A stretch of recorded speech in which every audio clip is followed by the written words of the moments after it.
that the reason why young people get really frustrated, not to say angry, is that they don't see leadership at that global level. If everyone did that, we would be really on a pathway to security. This has to happen across all the 9 boundaries. That's when you become a planetary steward. I think people in general do not recognize how fast things are moving in the right direction. Also needs to be part of this compass that let's change the story. Let's not call this anymore an environmental story. Welcome to our first episode of the podcast today. This is Sebastian.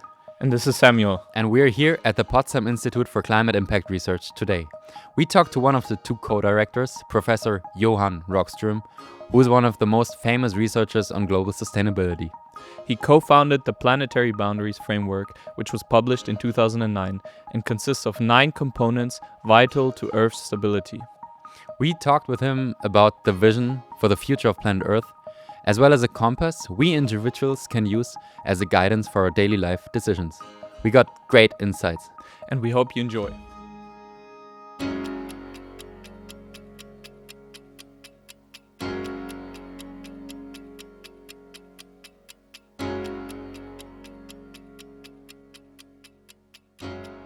Yeah, welcome, Professor Johan Rockström, to our podcast today. We're absolutely thrilled to have the opportunity to talk to you. Yeah, wonderful to be with you. We'd like to start with a question on your perspective on the current state of the planet. On the one hand, we had plus 1.5 degrees Celsius global warming last year compared to the pre-industrial level. Global carbon emissions are still on the rise, and we see societal as well as political backlash against sustainability actions. On the other hand, science knows more about the functioning of the planet than ever. And for example, renewable energies are rising unstoppably. So what is your feeling about the current state of the world? Yeah, I've been in the work of studying and understanding the state and functioning of the planet for many decades now. And I must admit that I've never had reason to be so concerned as today. So it's an all-time high in terms of the evidence of risk. And if you then on top of that, consider the fact that we are unfortunately seeing some backtracking on ambition levels. We're seeing additional new misinformation. We're seeing a deviation away from our ability for collective action and trust between countries with more populism, more nationalism, more short-termism, which means more egoism. And we have temporarily, at least, lost one of the biggest players in the world, the US, in a world that is focusing, admittedly, unavoidably, but unfortunately focusing all attention today on military conflict in Gaza, conflict in Ukraine, when we have a planetary emergency on our watch. And science is absolutely clear here. You're right, we touched 1.5 2024. This was a 1-year occurrence, but it's the warmest temperature on Earth over the past 100,000 years. It is actually 3 times warmer than the warmest temperature since we left the last ice age. So we are well outside of the range of variability since we left the last ice age, which is the only period when we've been able to develop civilizations as we know it. And we're just crashing away from that stability domain. And not only that, 6 of the 9 planetary boundaries that regulates the stability of the Earth system are being breached. And this is therefore not a crisis only of climate. It's actually what I define as a planetary crisis on biodiversity loss, overuse of fresh water, land system change, which means shifting the stability and the resilience in the ecosystems that buffer so much of the climate crisis. Air pollutants, chemical pollutants, all of these are interacting to make the planet weaker in a situation where we need a strong planet more than ever. So yes, there's definitely reason for deep, deep concern. At the same time, we have more evidence than ever that we have solutions that can take us out of this very, very dire planetary impasse.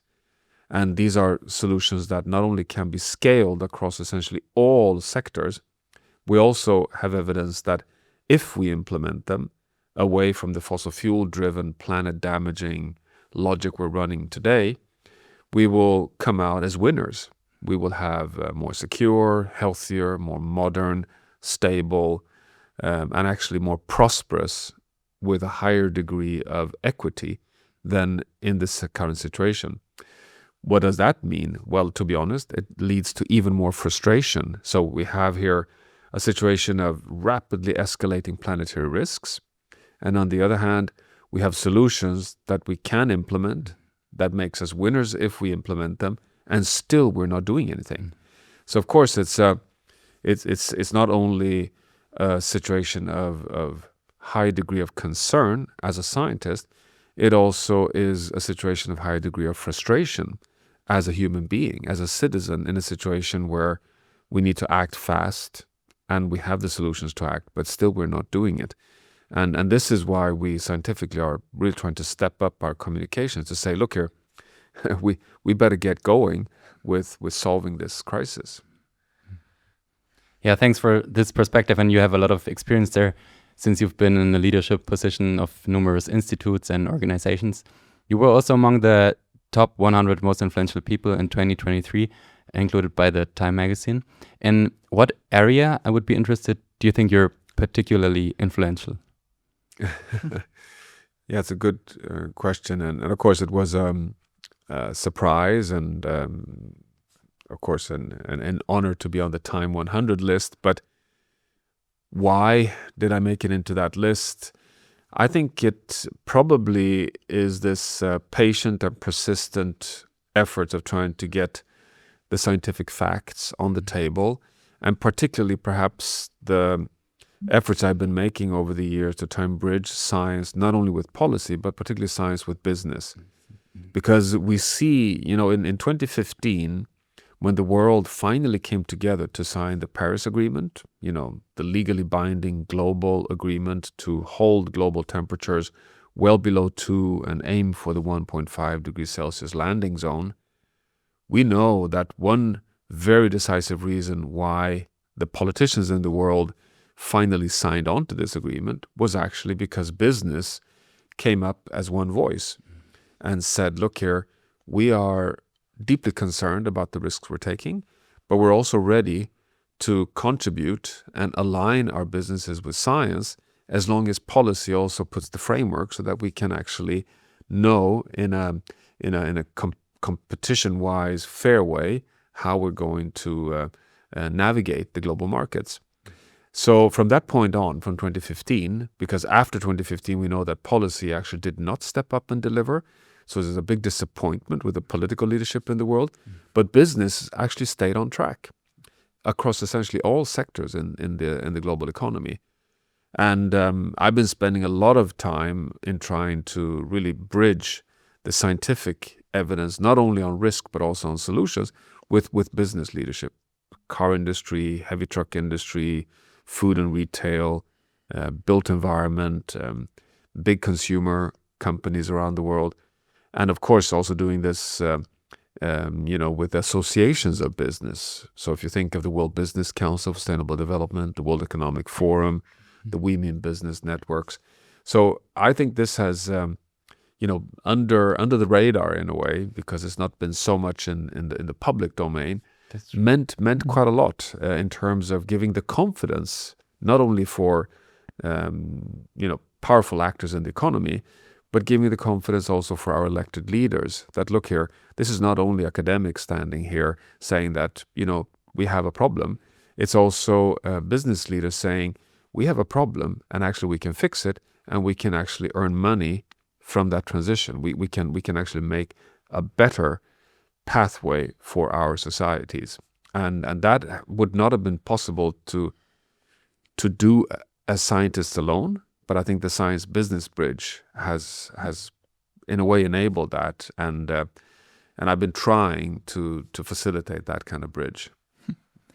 This is very interesting because 10 years ago you used the metaphor of the Tour de France race to connect these bridges between scientists, political leaders, and also business people. And you said that scientists had the yellow vests and were at the front of the group, followed closely behind by the business. So you used like a Swedish term called gubbrulle, which is, I thought, very fitting because, very close and tight behind. Yeah. And then you said that the politicians actually, they fell far behind the klungen, like the main group of riders. And I would be interested to know if this was still the case today, or if the dynamics maybe have changed there. Yeah, and thanks for this question, because when we sit here on the Telegrafenberg at the Potsdam Institute on the 17th of July, it's in the middle of the Tour de France. Yeah. But I would still, my conclusion, my assessment is still that science still has the yellow leadership shirt, and business is still trying to keep in the peloton with the leadership shirt, and policymakers are, if anything, left even further behind than when we talked about this the last time, because we're seeing backtracking on ambition levels. We're seeing deviation away from putting money into science. We're seeing a very strong unwillingness to get rid of the $4-5 trillion in subsidies to fossil fuels and introducing a price on carbon, which is exactly what the world needs. So, the only policy leadership we have today, if there's anyone still on that bicycle, kind of at least trying to be at the peloton with business and science, is the European Union. And the European Union is the only region in the world that is really trying to uphold a policy regime that at least attempts to align with science. So recently the decision was suggested by Wopke Hoekstra, the European Commissioner on climate. So he's probably on a bicycle, not too behind the scientific community, saying 90% reduction of emissions are required for 2040 in the European Union as a whole. And we need to put a carbon border adjustment mechanism, a tax for all imports into Europe that are not already charging for carbon dioxide emissions. We strongly support that from science. But there's a debate in the European Parliament whether they'll be able to hold up to that, to hold that policy intact. And our advice to all political leaders today is, please, in this geopolitical turbulence, in a situation where so much misinformation and populism is polluting all the social media highways, stay on track. So it's really like a Tour de France analogy again. You don't want to be in the ditch when you're cycling at very high speed. Stay on track. That is what is the most important advice today to the world. Because remember, all countries in the world signed on to the Paris Agreement. All countries in the world have agreed to, accelerate the transition away from fossil fuels and to aim for that landing point of 1.5. And science shows more than ever that is exactly what is needed. Yeah, exactly. And I mean, also the planetary boundary framework that you put out there since 2009, it's already, been almost 15 years since it's out there. And still we're not seeing yet the development that we need. So when I talk, for example, to people my age about the planetary boundaries, they only really recognize climate change as the most important thing to focus on. I think many people don't yet understand maybe that there are 8 other boundaries that we need to also monitor in the same way as we do climate change. And my question is, why is it so important to monitor all of them collectively and also keep within the safe space for all of them? Yeah, no, you're putting your finger on something that is kind of perhaps the biggest challenge of them all. And there are 2 answers to your question. I mean, number one is that even if we phase out fossil fuels and do everything perfectly, let's assume that the world bends the curve of emissions, phase out oil, coal, and gas within the next 25 years, exactly as science says is necessary, we would still breach the 1.5 degrees Celsius boundary. And the reason for this is that we are breaching the biosphere boundaries of biodiversity loss, overuse of fresh water, overloading of nitrogen, overloading of phosphorus, degradation of land use by deforesting the big tropical forest, the temperate forest, the boreal forest, and loading with more and more air pollution and chemicals. All of this together are the planetary boundaries, and they are there to scientifically define the safe operating space to keep the whole planet stable. But all of them interact. So these biosphere boundaries can on their own push ourselves to higher temperatures, even if we kind of are successful in the energy transition. So that's one answer to your question, that we have no choice. Whether you focus on climate only or freshwater only or land only, we need to respect all the planetary boundaries because they give feedbacks which then undermine, in this case, the climate boundary itself. The second part of the answer is simply that, well, even if these 9 planetary boundaries are scientifically defined to regulate the stability and the life support on Earth. So they're only concerned with keeping the planet as close as possible to the equilibrium that the planet has been in since we left the last ice age. So to remain in a Holocene, interglacial, stable state. However, when you breach a boundary, let's take one example, you breach the freshwater boundary. So you have an overuse of, you take out too much groundwater and river flow from your rivers, and you're drying out the moisture, the green water in the root zones of soils. What happens? Well, what happens is that you undermine the resilience of the planet, the ability of the planet to remove carbon, for example, but you're also impacting directly food security. So you're having a direct impact on yield levels and therefore food supply, which can trigger, and we see this already empirically, triggers displacement and migration, even conflict in areas like in Chad, in Sudan, in Syria, in Mali.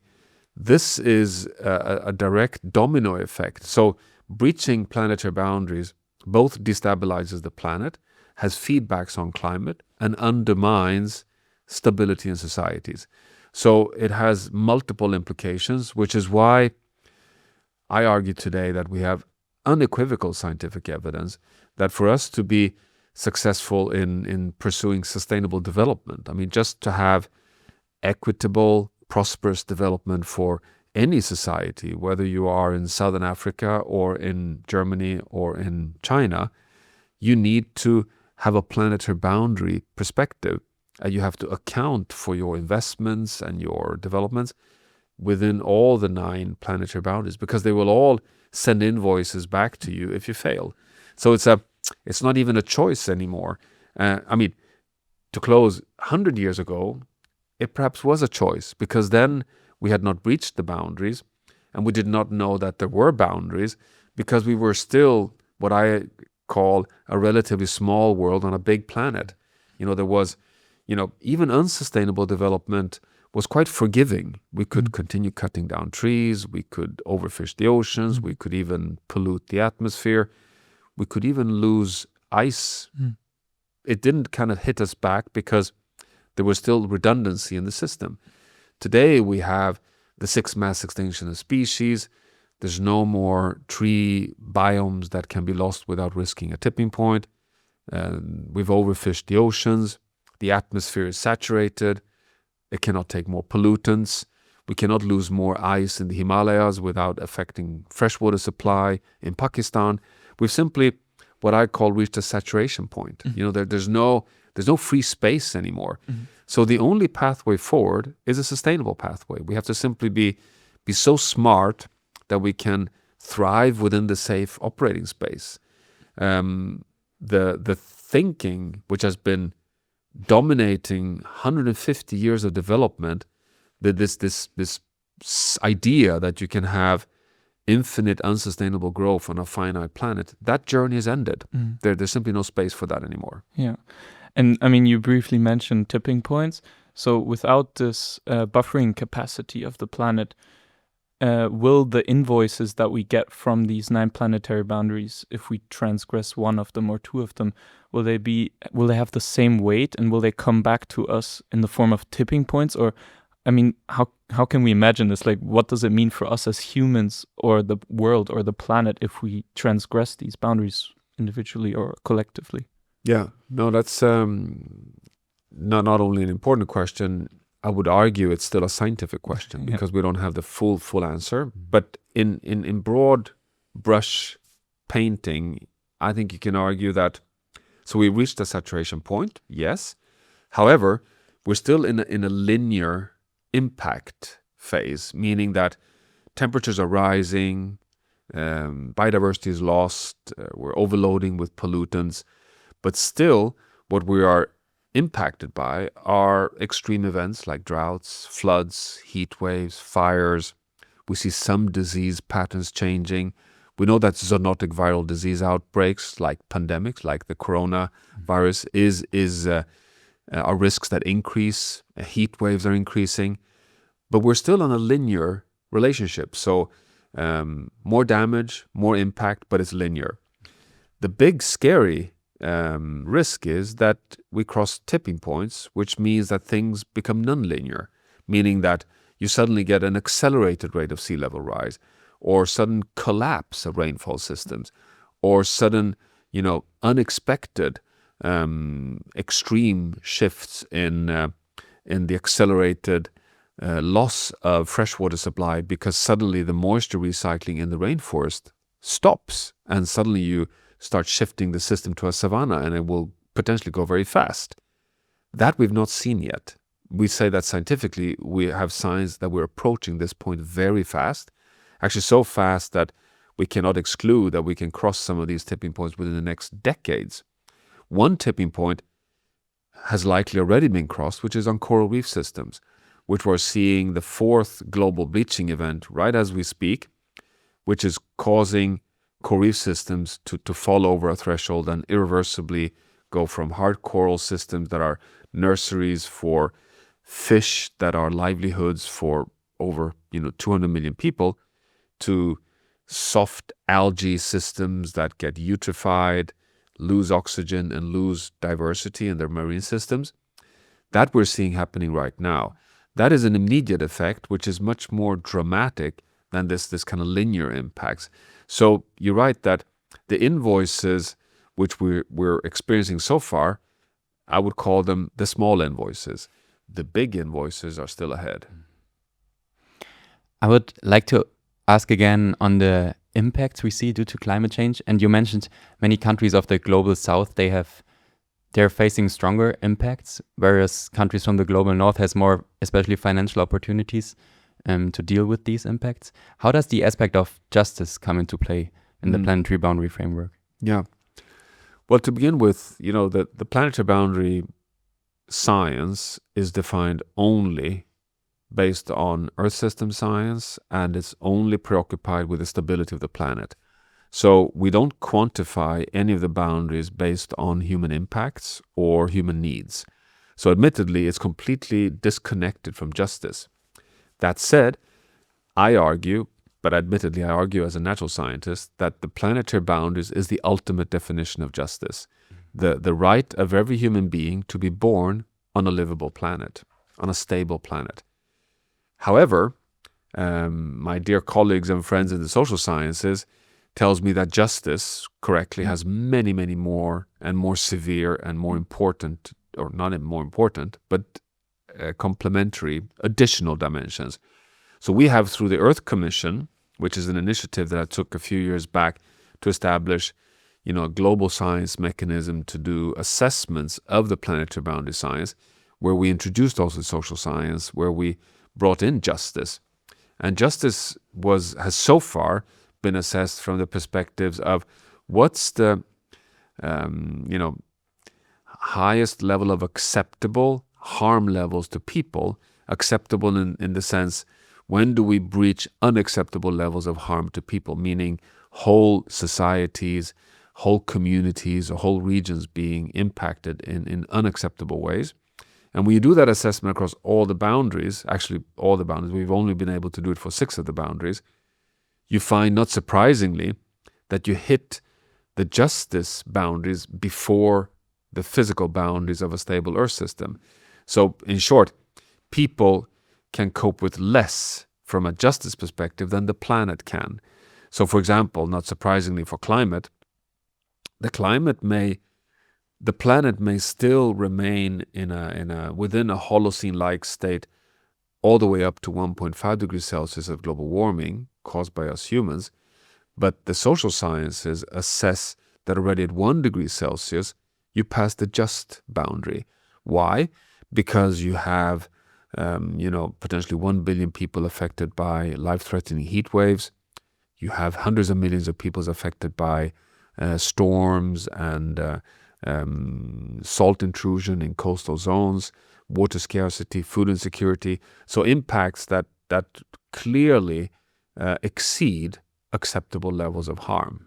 And to add to that, you have an additional justice dimension that we haven't quantified so well yet, but we're working on it. And there is one scientific paper out on this, led by Joyita Gupta, who's my co-chair of the Earth Commission, where they've assessed the minimum access levels. So every planetary boundary translates to a budget, and that budget on nitrogen, phosphorus, fresh water, carbon is a finite budget. And of course, from a justice perspective, the big question is how do you share that budget in a fair way? And we're not sharing it in a fair way today. It's actually incredibly unfair how nitrogen fertilizers and phosphorus fertilization is dominated from the rich countries in the world, but also India and China, but particularly the industrialized countries, while farmers in Africa, for example, are not contributing to eutrify waterways or to have feedbacks on climate due to nitrous oxide, which is a greenhouse gas, but they are suffering from it. So vulnerable communities have are disproportionately impacted while contributing in a very limited way. And the planetary boundary science gives a lot of guidance to how to have a just future by sharing in a fair way the remaining budgets within each of the boundaries. So you have many justice dimensions. In summary, you go from the justice of having the right to live on a stable planet, but also to the harm levels of exceeding boundaries, where you tend to bump into unacceptable harm levels well before the physics of the stability of the planet. But finally, the most obvious justice dimension is, of course, how do you share in a fair way the remaining space on Earth? And how do you address the fact that poor communities are impacted harder than rich communities? That said, I really want to emphasize one thing. We're all impacted. It is a mistake, which we have tended to get stuck in for decades, that climate change is something that happens sometime in the future, sometime somewhere far away. Well, that is not the case. You know, in 2022, 60,000 people roughly died prematurely due to life-threatening heat waves in Europe. In 2023, roughly 25,000 in Europe. Now we are experiencing another heat wave in Europe, right as we speak, in France, in Portugal, in Greece, in Italy.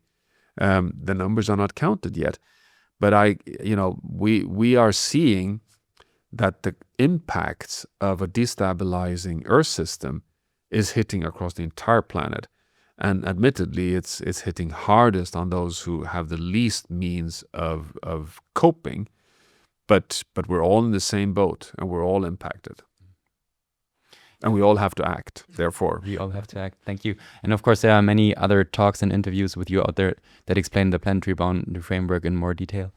And the main goal of our podcast is to find a compass for us that can navigate us to a future worth living for all of us. And one concept of you as a vision for the future is called planetary stewardship. Could you maybe explain in detail what that means? Yeah, so, when you bring all the evidence on the table, number one is we know that not only are we in the Anthropocene is the era when we humans are the dominating force on planet Earth. We're deep into the Anthropocene. As we discussed earlier, we've filled up the entire space on the planet. We're taking planetary risks. The invoices are hitting right back, irrespective of where you live.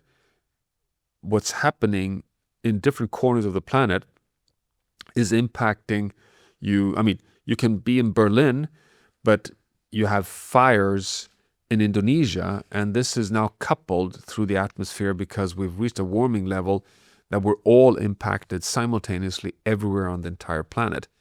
This calls for what I call planetary stewardship. We have a planetary crisis on our watch. The invoices are being sent across the entire world, irrespective of where you live, which means that we now need to govern and manage the whole system. Now, this is easy to say, but it's like a shocking statement because we've never considered that. We've developed over the last 10,000 years from small communities when we left our hunter and gatherer, very small nomadic communities, to the nation state logic of 195 or so countries in the world today. And now what science is saying is we have to lift ourselves to a level where we actually are stewards of the entire planet. This does not mean that I'm saying that we have to have some benevolent dictator who sits in a cockpit running the planet. We can do this in a democratic way, but we have to recognize that we are now a very big world on a really small planet, and we have to govern and manage the entire planet as one system.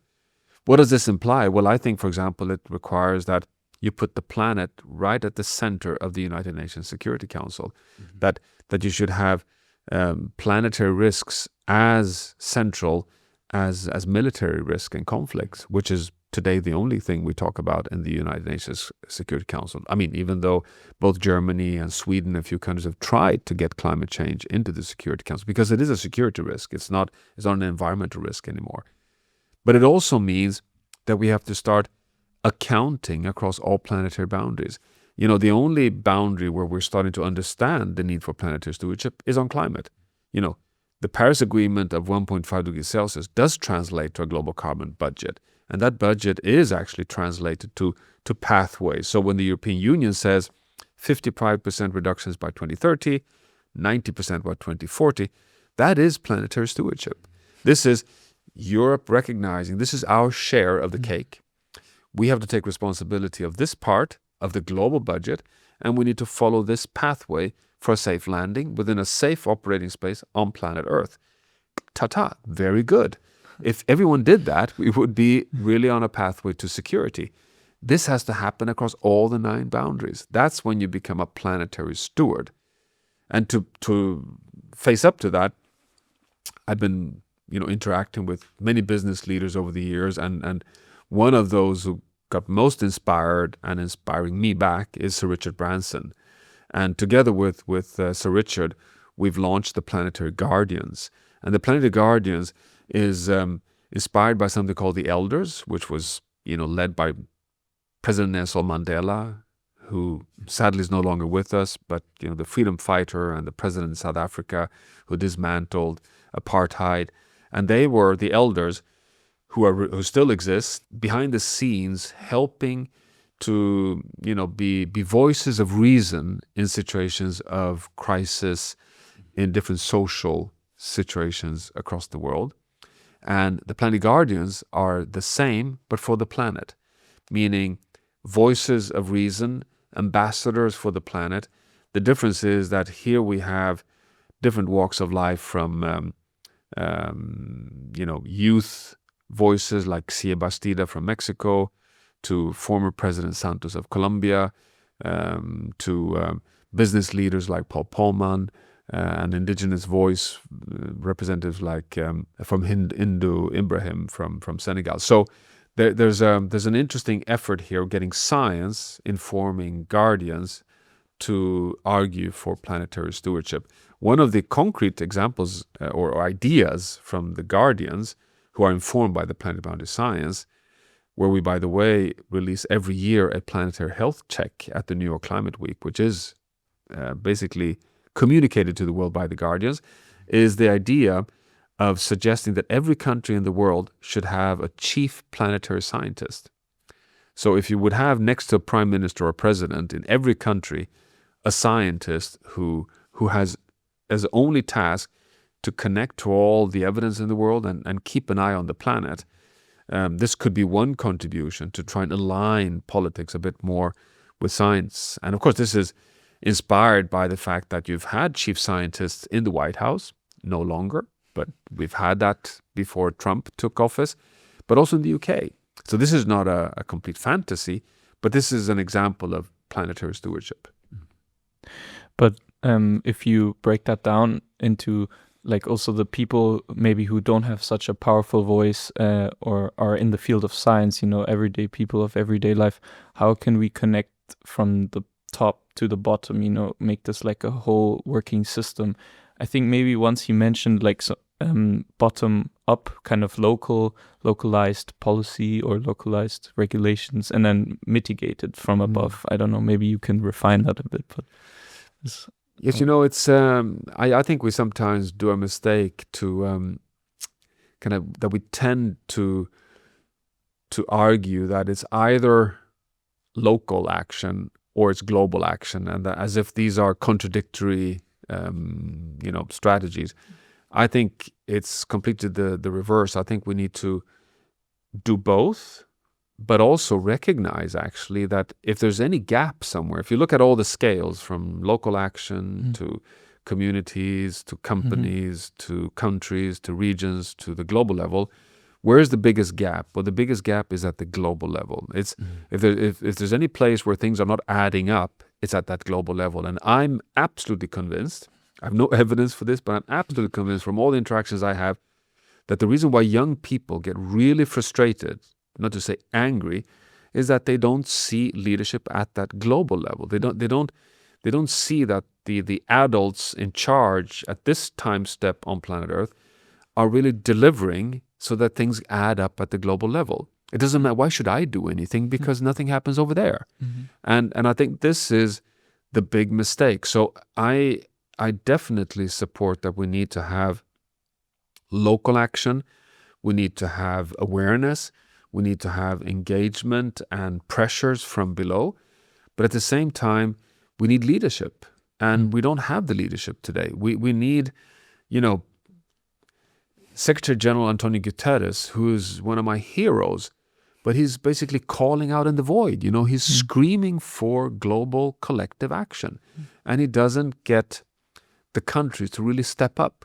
But if, I sometimes play with the idea, I can almost assure you that if you got just the US, the European Union, and China, 3 actors, ideally also India, so 4 actors, to sit down and agree that enough is enough. We're not going to risk this anymore.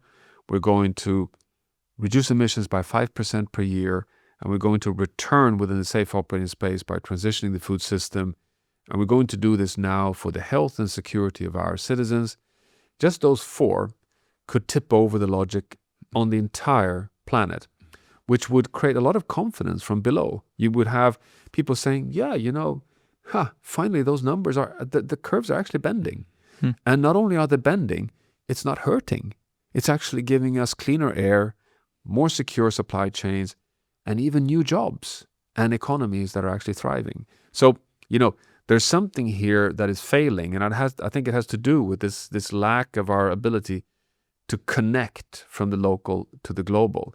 And that is what I'm continuously trying to argue, that let's not do the mistake to always think that this is an impossible problem to solve because we cannot get this to the global level. We can get it to the global level. We have to just ensure that we are arguing very strongly on both risk and solution. And by the way, this is, to your question also, I think the biggest failure of them all is that we're not able to communicate the narrative, which is a story of risk and opportunity. And the opportunity space is so tremendous that we know today actually that, we have already turned a corner. We are in the beginning of the end of the fossil fuel driven world economy. That's not a question. The question is, will we be too late? But, there's simply, the current economy is a dead end. We know this. You cannot have linear resource use and fossil fuel burning to drive over the next 100 years a world with over 9 billion people. It just will not add up. So whether you like it or not, we will be landing within a safe operating space one day. So the challenge we have is how to accelerate and how to scale. And that's where I think we're failing to be able to tell the story. The more we accelerate now, the less it will cost us and the more we gain. And this is what we have to, it requires some courage as well. Because, and we have to be honest, of course, that it's not as if you just press a button and you've solved the problem. It is admittedly a transition. And the transition has winners and losers. There are, and the losers are those who are sitting there digging in their heels today. The fossil fuel industry, I would say the majority are not questioning this. Everything we've talked about is not questioned anymore. Mm-hmm. What they do is to say, well, we're sitting on the fence because there's a bit of uncertainty here, and we don't want to lose out in the competition. And as long as the policy are not giving the right signals on carbon pricing and legislation, we will not bet on either. We will actually run both coal mines and have some solar voltaics. We're kind of betting on both. That's where we are today. And what is needed is, of course, to tip over this so that everyone recognizes, oh my God, keeping my investments in fossil fuels, that's a stranded asset. I mean, that's closing down now, because the future is an electric, green, zero carbon, circular future. We know this. It's like obvious. It's just a question of how do you get the confidence across the entire economy that is the path. And I think that starts, of course, with citizens. But we cannot only always invest in building awareness from below. We have to also get that top-down push to occur as well. Yeah, thanks. We would like to stay a bit more with the individual level and maybe really narrow it down to what could be a compass now for us, for our individual everyday decisions, so to say, that could guide us to this direction, to the sustainable future. Yeah, that's a big question in a way. But I think the first part of our compass, which I know is a bit abstract, admittedly, but I think it really would help if every individual in his or her actions day to day always tries to think of the planet in every step you take, so to say, that you cannot decouple yourself from the planet. Just talk to your friends about why even the day-to-day life, wherever I am, I should be as concerned about the Amazon rainforest, the Greenland ice sheet, the Western Arctic ice sheet, the overturning of heat in the North Atlantic, because they are completely regulating the life for me wherever I am on planet Earth. So that's one. The second compass is to recognize that there is a safe space across all the planetary boundaries, and they can be quantified even at the local level. So, every decision I take cannot only be to count my carbon footprint. It's also about the fresh water, the land, the nitrogen, the phosphorus. And you can start with your energy use and the food you eat. I mean, these are the two first compass points, I think, that one has to zoom in on. And then finally, I think as a compass to navigate our current situation is to really have the eyes open for how sustainability drives innovation. To really see, even at the local level, that what's happening. Let's put it this way: I think people in general do not recognize how fast things are moving in the right direction. That who knows that 90% of the cars sold in Norway are fully electric? Who knows that 60% of the cars in Denmark are fully electric? Who knows that Africa is soon on over 10% and exponentially rising purchase of electricity from solar voltaics and wind? Who knows that if you go to Hong Kong today and you talk to a professor at Hong Kong University, they seriously consider moving back to Beijing with their family because the air is cleaner in Beijing than in Hong Kong. In a city that just 10 years back you could not see your hand in front of you when you're walking down the avenue next to Tsinghua University in Beijing. So things are changing so fast where sustainability is driving a positive trajectory. In Europe today, the biggest challenge to the car industry is the competition from China on electric mobility. This is not driven by saving the planet. It's driven because it's a cooler, more effective, smart technology. So we are in a huge digital technological transition, which I think also needs to be part of this compass, that let's change the story. Let's not call this anymore an environmental story. Let's call this a story of the modern, prosperous, equitable future for the next generation on planet Earth. And if we do that, I think it becomes a very different dialogue also politically, because then you can no longer use it's so classic that everyone is always coming back to, yeah, but we can't afford this. This is just too expensive. It's too, we cannot even get rid of Russian gas in Europe. Come on. I mean, when you think of it, it's fueling an autocratic regime's war in Ukraine. And then with the other hand, we say we're going to take 5% of our taxpayers' money to build up our military defenses to defend Ukraine's protection against democracy in Europe. And with the other hand, we are still fueling with fossil fuel driven Russia, which enables them to pursue the war. It's a very, very perverse narrative. So we need to help to change that. And I think that should be part of the compass, actually. I mean, this all sounds like we're still living in a very complex world with a lot of, still conflicts going on. But if one thing that I take from this talk is that we are on the right path and that the trajectory is pointing into the right direction. Now, what I would like to know maybe is what gives you hope for the future, that we maintain this trajectory and that we will eventually come to the right operating space. Yeah, well, to begin with, my hope is not to maintain this trajectory. My hope is to accelerate this trajectory, and we urgently need to accelerate it. And do we see light in the tunnel to be able to do that? I think the answer is, despite all the turbulence in the world, the answer is yes. And our Joker card, to be honest, the Joker card is not the confidence levels in the risk analysis. The Joker card is what we just talked about, that the scalable solutions are showing increasingly that they are available, they are competitive, and they give better outcomes.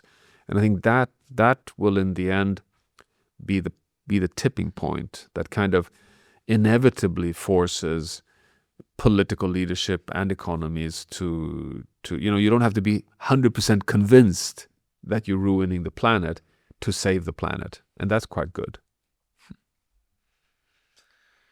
Great, and thank you very much for all these valuable insights. We really appreciated it. Yeah, great to be invited, and good conversation. Thanks. Thank you. Is there something else you would like to add? Maybe one last thing that you haven't, or that you would like to give? Maybe home message for the audience. No, but I think this was you've covered a lot of ground, and I tend to close many of my talks today, given undoubtedly that we are in a dark moment, to just remind everyone that, failure is not inevitable.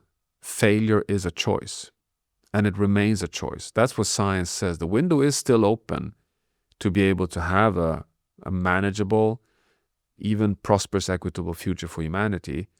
So if we fail, it's our choice. It's not inevitable. And I think that is it's a tough pressure indeed, but it's something that we have to remind everyone by. It's not inevitable to lose this. It's really for us to step up at this point.